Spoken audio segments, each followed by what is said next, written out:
Assalamualaikum. Today the topic of our discussion is mutual induction and self-induction. Chapter number 15, electromagnetic induction, second year physics. So let's start the topic.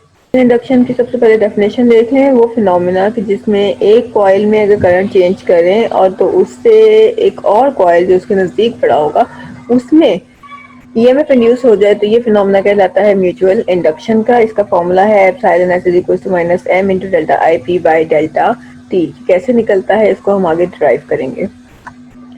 Experimental arrangement आप देख सकते हो कि ये दो coils हैं जिसके अंदर हम करंट देते हैं। जो सोर्स ऑफ करंट जिसमें लगा हुआ होगा वो कहलाएगी प्राइमरी कॉइल, और इसमें फ्लक्स के चेंज करने से जो चेंज आएगा फ्लक्स का अगली कॉइल में जो साथ पड़ी हुई है जिसके अंदर कोई सोर्स ऑफ करंट नहीं है, कोई बैटरी अटैच नहीं है, सिर्फ गैल्वेनोमीटर लगा हुआ है, इसको हम नाम देंगे सेकेंडरी कॉइल का। तो चूंकि ये बहुत नज़दीक पड़े हुए हैं लिहाजा जो इसकी मैग्नेटिक फील्ड बनेगी इसके अंदर से करंट के फ्लो करने की वजह से एक मैग्नेटिक फील्ड डेवलप होगी जो कि हम राइट हैंड रूल से जिसकी डायरेक्शन निकाल सकते हैं कि फिंगर्स को आप इस तरह से राइट हैंड में कर्ल करें in the direction of the current, तो थंब डायरेक्शन लेता है मैग्नेटिक फील्ड की। तो आउटवर्ड डायरेक्शन में इस तरह से मैग्नेटिक फील्ड लाइन इसमें से गुजर रही है, तो जो change in the magnetic flux आएगा करंट को चेंज करने की वजह से वो यहाँ से भी गुजरेगा। तो रियो स्टेट को हम जब चेंज करेंगे तो डेफिनेटली आपका करंट चेंज करेगा। रेजिस्टेंस जैसे चेंज करेगी वैसे वैसे करंट चेंज करता जाएगा, और जैसे जैसे करंट चेंज करेगा तो ये जो मैग्नेटिक फील्ड लाइंस हैं ये भी चेंज करती जाएंगी। मैग्नेटिक फील्ड चेंज करेगी तो फ्लक्स जो यहाँ से मैग्नेटिक फील्ड लाइंस पास कर रही होंगी इनकी वैल्यू भी चेंज करेगी विद रिस्पेक्ट टू टाइम। तो इस लिहाज से हमारे पास इसमें जो सेकेंडरी कॉइल है इसमें से जब फ्लक्स चेंज करेगा तो जहाँ कहीं फ्लक्स चेंज करे तो वहाँ पे ईएमएफ इंड्यूस हो जाता है। लिहाजा गैल्वेनोमीटर जो है वो डिफ्लेक्शन लेगा, इंड्यूस्ड करंट के प्रेजेंस को डिटेक्ट करेगा।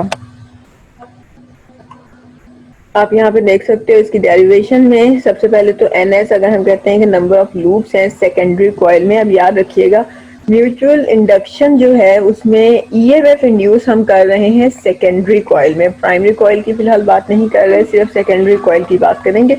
लिहाजा सेकेंडरी कॉइल के नंबर ऑफ लूप्स इंपॉर्टेंट है इस वक्त। तो नंबर ऑफ लूप्स जो सेकेंडरी कॉइल के हैं उसको हम एनएस कहेंगे। तो नेट फ्लक्स जो होगा जो कि एनएस लूप में से पास कर रहा होगा वो होगा N S into phi S, और ये जो फ्लक्स है ये डायरेक्टली प्रोपोर्शनल है करंट इन द प्राइमरी के, क्योंकि करंट के चेंज करने की वजह से ही फ्लक्स चेंज कर रहा था। So N S is directly N S five S is directly proportional to I P. यहाँ से प्रोपोर्शनलिटी साइन को जब हम खत्म करते हैं इक्वालिटी आ जाती है, साथ में एम आएगा। ये एम जो है कांस्टेंट ऑफ प्रोपोर्शनलिटी है जिसको हम नाम देते हैं म्यूचुअल इंडक्टेंस का। It is equal to N S five S divided by I P. I P यहाँ मल्टीप्लाई हो रहा था वहाँ जाके डिवाइड हो जाएगा। इसकी वैल्यू जी डिपेंड कर रही होती है नंबर ऑफ टर्न्स पे कि टर्न्स कितनी है, एरिया क्या है कॉइल्स का, क्लोजनेस कितनी है मतलब प्राइमरी कॉइल और सेकेंडरी कॉइल एक दूसरे से कितना करीब करीब पड़े हुए। जितना ज्यादा करीब पड़े होंगे उतना ही ज्यादा फ्लक्स जो है वो ओवरलैप करेगा। जो चेंज इन फ्लक्स प्राइमरी के आएगा वही सारे का सारा सेकेंडरी में भी जाएगा।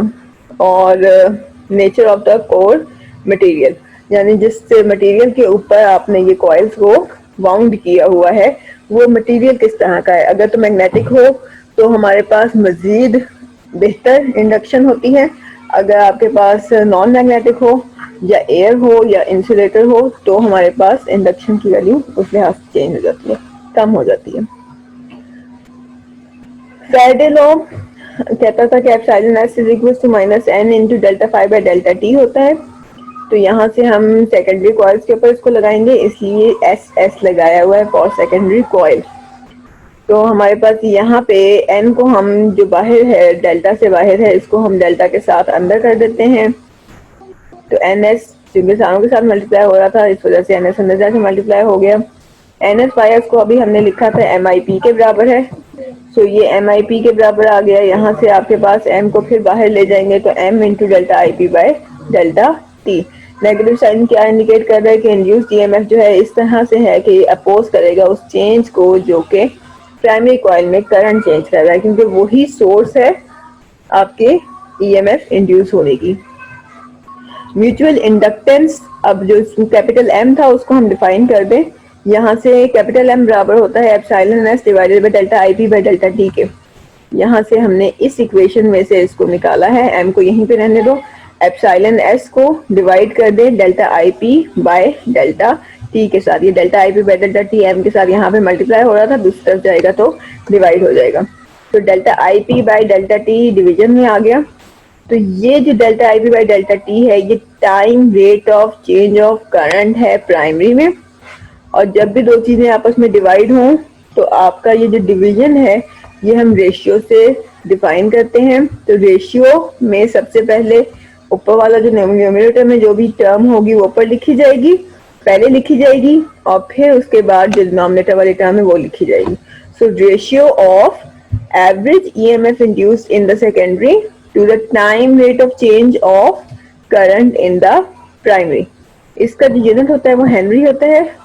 आप देख सकते हो ईएमएफ का यूनिट होगा वोल्ट, डिवीजन की डिवीजन में टाइम है, लिहाजा सेकंड जो है वो ऊपर जाके मल्टीप्लाई अगर हो जाएगा तो ये सेकंड ऊपर आ जाएगा। और I is for current, so current जो है उसके लिए पर एम्पियर आएगा। 1 Henry is the mutual inductance of the pair of the coils in which the rate of change of current of 1 ampere per second primary में जो change in current आया वो कॉज करेगा 1 वोल्ट इंड्यूस ईएमएफ सेकेंडरी के अंदर। ये इसकी definition है हेनरी की। अच्छा जी, सेल्फ इंडक्शन पे आ जाए तो सेल्फ इंडक्शन जो है वो फिनोमिना होता है कि जिसमें changing current in a coil induces an EMF in itself. So changing current coil के अपने अंदर जो करंट चेंज करेगा तो उसके अपने अंदर भी एक ईएमएफ इंड्यूस हो जाता है। इसको हम कहते हैं self induction. Epsilon L is equal to minus L into delta I by delta T इसका फॉर्मूला है। एक्सपेरिमेंटल अरेंजमेंट आप देख सकते हो, इसमें से सिर्फ और सिर्फ वो जो कॉइल जो सेकेंडरी कॉइल था वो रिमूव कर दिया है, बाकी सारी वही अरेंजमेंट है। सो जब हम रियोस्टेट को जल्दी से चेंज करते हैं तो करंट चेंज होता है, करंट के चेंज होने की वजह से फ्लक्स चेंज होगा। तो फ्लक्स इस कॉइल में से, इस अपने कॉइल में से भी तो चेंज हो रहा है। सो इस कॉइल के अपने अंदर भी एक ईएमएफ इंड्यूस हो जाता है। तो ये जो इंड्यूस हुआ है ईएमएफ ये कहलाता है सेल्फ इंडक्शन। इस प्रोसेस को हम सेल्फ इंडक्शन कहते हैं। सो हमारे पास डेरिवेशन इसकी अगर आप देखोगे तो it is almost the same as that of the mutual induction की जैसी ही है। वही n नंबर ऑफ लूप्स हमने लिए हैं कॉइल के। यहाँ से सिर्फ सबस्क्रिप्ट s वाला जो है वो खत्म कर दिया है क्योंकि अब सेकेंडरी कॉइल कोई नहीं है, हम उसी प्राइमरी कॉइल ही की बात कर रहे हैं। एक ही चूंकि कॉइल है लिहाजा प्राइमरी या सेकेंडरी लिखने की जरूरत नहीं है। n अगर उस कॉइल के लूप्स हैं तो नेट फ्लक्स n फाई के बराबर हो जाएगा। n फाई डायरेक्टली प्रोपोर्शनल है the change in the current के डायरेक्टली प्रोपोर्शनल होता है। जितना ज्यादा करंट होगा उतना ज्यादा फ्लक्स आपका होगा। तो n phi is equal to L into I आ जाएगा और यहाँ से L is equal to n phi by I के। तो यहाँ से ये जो है ना प्रोपोर्शनैलिटी कांस्टेंट है, L से हम इसको रिप्रेजेंट करते हैं सेल्फ इंडक्टेंस को, और ये भी डिपेंड करेगी नंबर ऑफ टर्न्स पे, एरिया ऑफ क्रॉस सेक्शन पे और nature of the core material पे। तो कोर मटेरियल अगेन अगर मैग्नेटिक है तो सेल्फ इंडक्शन ज्यादा अच्छी होगी, और अगर नॉन मैग्नेटिक है जैसे एयर का अगर आपने कोर लगाया हुआ है या नॉन मैग्नेटिक किसी मटेरियल के ऊपर उसको चढ़ाया हुआ है तो हमारे पास इंडक्टेंस जो है वो डिक्रीज करेगी।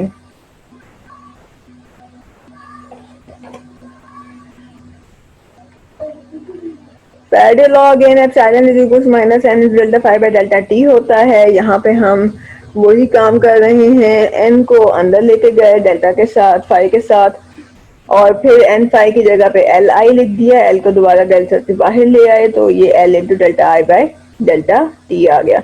नेगेटिव साइन अगेन शो कर रहा है कि इंड्यूस्ड ईएमएफ इस तरह से होगा कि वो अपोज करेगा उस चेंज को जो कि उसे प्रोड्यूस करता है। यानी जो करंट का जो चेंज है, जिस डायरेक्शन में करंट चेंज कर रहा होगा उसकी ऑपोजिट डायरेक्शन में ईएमएफ इंड्यूस होगा।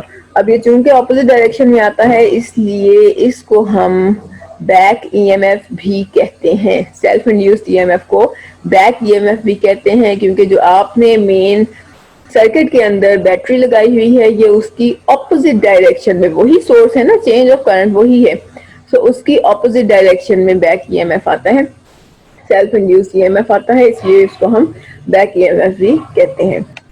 सेल्फ इंडक्टेंस डिफाइन कर लेते हैं। अगेन दो चीजों को डिवाइड कर रहे हैं इसलिए रेशियो लिखेंगे, न्यूमरेटर वाली चीज पहले लिखेंगे और 2 के साथ डिनोमिनेटर वाली चीज लिखेंगे। So the ratio of average EMF induced to the time rate of change of current in the coil.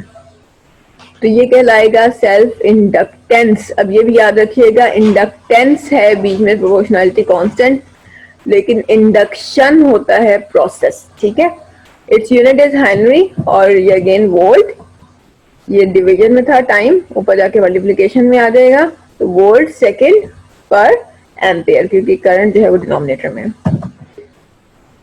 लेंज़ेस law के साथ इसकी रेलेवेंस चेक कर लेते हैं। It is all exactly sorry it is exactly in accordance with the Lenz's law, क्योंकि अगर current increase करेगा तो इंड्यूस्ड ईएमएफ जो है वो इस डायरेक्शन में होगा कि वो अपोज करेगा बैटरी को, यानी जब करंट इंक्रीज कर रहा होगा तो ये उसे डिक्रीज करने की कोशिश करेगा, और जब करंट डिक्रीज कर रहा होगा तो इंड्यूस्ड ईएमएफ उस डायरेक्शन में आएगा कि उसको ये एड करेगा, मतलब उसको बढ़ाने की कोशिश करेगा, इंक्रीज करने की कोशिश करेगा, ऑपोजिट टू द बैटरी काम करना है इसने।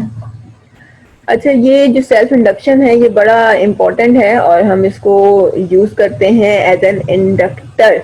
ये एक डिवाइस है जो कि सिंपली कॉइल है जो कि आपने लपेटी हुई है किसी भी कोई मटेरियल के ऊपर। ये इंडक्टर्स के तौर पे इस्तेमाल होती है, नाम इसका हम इंडक्टर देते हैं। जिस तरह से रेजिस्टेंस इंपॉर्टेंट है, कैपेसिटर्स इस्तेमाल होते हैं, इसी तरह से हमारे एसी सर्किट के अंदर इंडक्टर्स यूज हो रहे होते हैं, और एसी सर्किट्स में अल्टरनेटिंग करंट जहाँ पे हम यूज कर रहे होते हैं वहाँ पे इंडक्टर्स जो है वो रेजिस्टर्स की तरह बिहेव करते हैं, और ये बहुत ज़्यादा इलेक्ट्रॉनिक्स में हम इस्तेमाल करते हैं। ये डिफरेंट टाइप के इंडक्टर्स हैं जो कि नीचे शो किए गए हैं। That is the end of the topic. Important short questions देख लीजिए। What is mutual induction, define करें म्यूचुअल इंडक्टेंस को, और यहाँ पे याद रखिएगा इंडक्शन जो है ये प्रोसेस है, इंडक्टेंस जो है ये आपका प्रोपोर्शनैलिटी कांस्टेंट है। डिफाइन करें unit of the mutual inductance, फिर किन फैक्टर्स पर म्यूचुअल इंडक्टेंस डिपेंड कर रही होती है, डिफाइन करें सेल्फ इंडक्शन, सेल्फ इंडक्टेंस क्या है, इसका यूनिट क्या है, और बैक ईएमएफ क्या है, और what is an inductor. Hopefully आपको समझ आ गई होगी। Like and subscribe the channel, log on to www.testmaker.bk for online assessments.